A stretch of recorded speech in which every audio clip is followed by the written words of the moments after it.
Hello BookTube, I'm Scott. I'm now. We are Gunpowder Fiction and Plot, and this is another video in our Reading Around the World series. We're going to talk about Argentinian books today. Argentina. We are doing a readathon next year for the whole year, the Invisible Cities Readathon. Which is focusing on books in translation. And how it basically works, there's 7 creators.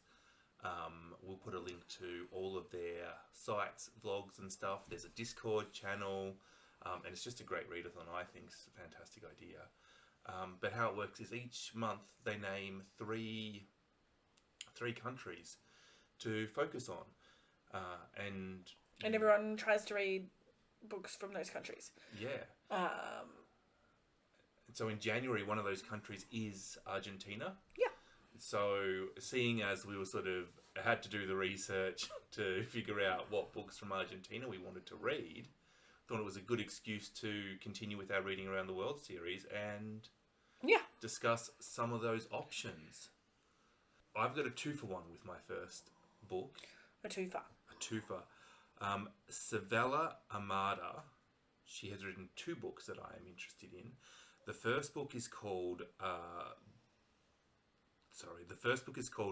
The Wind That Lays Waste. And essentially what this is 2 people get caught in a storm and they seek refuge. In the mechanics workshop of another 2 people. And we have this storm that goes on and these 4 people get to know each other. One person is incredibly religious, one person is not. And there's just a bit of a, difference of opinions and stuff as this storm goes on. And it sounds like a really philosophical and interesting book that has lots of potential. Also sounds like it could be very boring if it's not done well. Yeah. But it has done well enough to get translated into another language. And I actually think that that's a hurdle that book has to be good at. Do you know what I mean? Yes. Like, if it was boring, it has to get published and then translated. The other book... some people like boring books. Like, there are actually people out there who are like, woohoo, boring books. Moby Dick's a classic. Exactly. So, I don't think it's been translated is necessarily like a yardstick that means this book will be awesome.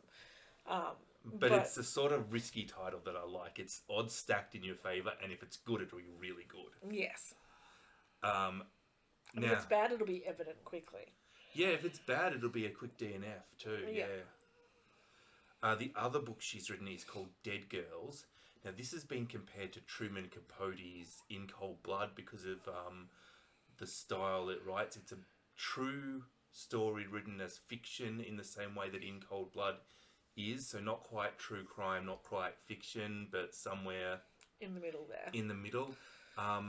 3 women aged 15, 19 and 20 are murdered.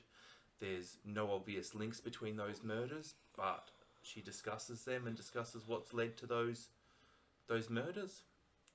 Some of the women are raped, some are not. Some of the women are dismembered, some are not. So awesome. Yeah, it's that sounds quite dark and horrible, to be honest, but interesting to read. Yeah. All right, Nell. My first one is The Passion According to Carmela. So The Passion According to Carmela by Marcos Aguinas. It's about a doctor who joins the rebels under Fidel in Cuba. And she has a romance with an Argentinian economist who is also joining Fidel's cause, and how their idealism and their passion changes as the rebellion continues and gains momentum and eventually unseats Batista, and also about the passion between the 2 lovers. So it's not a true story, but it does seem to be based on sort of, the premise seems to be built around some accounts from a woman named Hilda, who was a neurosurgeon who was a rebel under Castro. So again, it sort of crosses this fiction, non-fiction. Inspired by... Yes. Yeah. Sounds quite interesting, but there are mixed reviews. So I'm interested to see how it goes. When it was called The Passion, I thought that it was going to be something to do with Jesus. Because And of the Passion of the Christ. Yeah, that's it. And now that But no, it's like the Passion of the Communist. yeah. Which I'm into. Oh, I think that's really cool because not only will you learn about Argentina from that book, but you'll learn about Cuba as well. Yes. So, double. Yeah. All right. My next one is The Adventures of China Iron by Gabrielle Cazone Camara. Camara, rather, probably. Now, this was nominated for the 2020 Booker International Award. Ooh. And it's essentially a retelling of the Marcus Fierro folk tale. And Marcus Fierro folk tale is an Argentinian folk tale, which is essentially the founding of the nation.